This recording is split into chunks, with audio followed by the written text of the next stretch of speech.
오늘부터 연봉 8천만 원이 넘는 고소득자들은 신용대출 받기가 기존보다 힘들어집니다.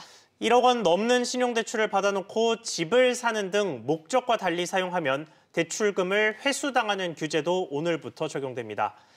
규제 관련 자세한 내용 취재기자와 함께 조금 더 짚어보겠습니다. 박규준 기자 나와 있습니다. 박 기자, 예. 일단 오늘 적용되는 게 신용대출 위주의 규제가 될 텐데 정확한 대상이 누군가요? 우선 연소득 8천만 원이 넘는 사람이 대상이 되는데요. 이 8천만 원 넘는 연봉자가 오늘부터 은행에서 1억 원 초과해서 신용대출을 빌리려고 한다면 아예 대출이 차단되거나 대출 한도가 큰 폭으로 줄어들 수 있습니다.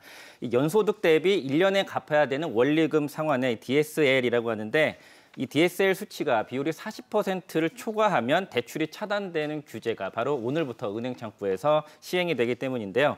연소득 1억 원인 사람이 1년에 갚아야 되는 원금과 이자가 4천만 원을 넘게 되면 새로 신용대출을 받을 수 없게 되는 겁니다. 원래 말씀드린 이런 개인별 DSR 규제는 9억 원 초과되는 이 주택담보대출에만 적용이 됐던 건데 오늘부터는 1억 원 초과되는 신용대출까지 적용이 되는 겁니다. 네, 이 DSR이라는 게 연소득 대비 대출 원금과 이자를 나눠내는 비율인데 어차피 소득이 높은 분들은 이 DSR 규제가 높아져도 좀 문제가 없는 거 아닌가요? 그건 아닙니다. 말씀드린 DSR 한도 내에서 신용대출을 받았다고 해도 애초 목적대로 사용이 돼야 되는 건데요. 만약에 이걸 받아서 이 서울 등 규제 지역에서 아파트를 사는데 사용하게 되면 은행으로부터 이 신용대출 자금 회수 당할 수 있습니다. 구체적으로 오늘 이후로 받은 신용대출 총 합계가 1억 원을 넘고요. 이 돈으로 1년 내에 서울 등 투기 지역이나 투기 과열지구에서 내 집을 구매를 하게 되면 2주 안에 대출금이 회수당하는 규제를 받게 되는 겁니다. 이 같은 규제 조치들은 신용대출까지 소위 연끌을 해서 주택금의 부족분을 충당하려는 과열된 부동시장 상황을 잡고자 하는 금융당국의 취지에서 적용이 된 겁니다.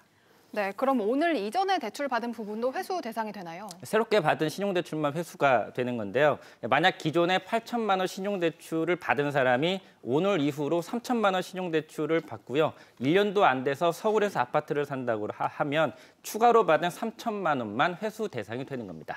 네, 그런데 이 규제가 뭐 전격적으로 시행된 게 아니라 사실 이전에 예고가 되고 이제 오늘부터 시행이 되는 건데 이러면 항상 막차를 타려는 수요가 몰리잖아요. 실제 신용대출 최근 움직임이 어떻습니까? 네, 말씀하신 대로 막차를 타려는 이른바 가수효가 발생한 걸로 파악이 됐는데요.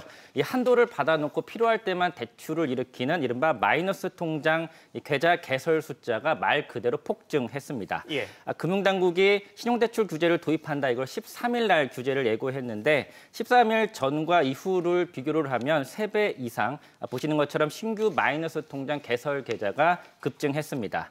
이 5대 은행 기준으로 해서 12일만 해도 1,900여 개였던 이 마통 계좌 수가 13일 기점으로 해서 점차 늘어났고요. 지난 23일에는 6,600여 개로 마이너스 통장 계좌 개설 수가 급증했음을 볼 수 있습니다. 네, 박 기자 이야기 잘 들었습니다.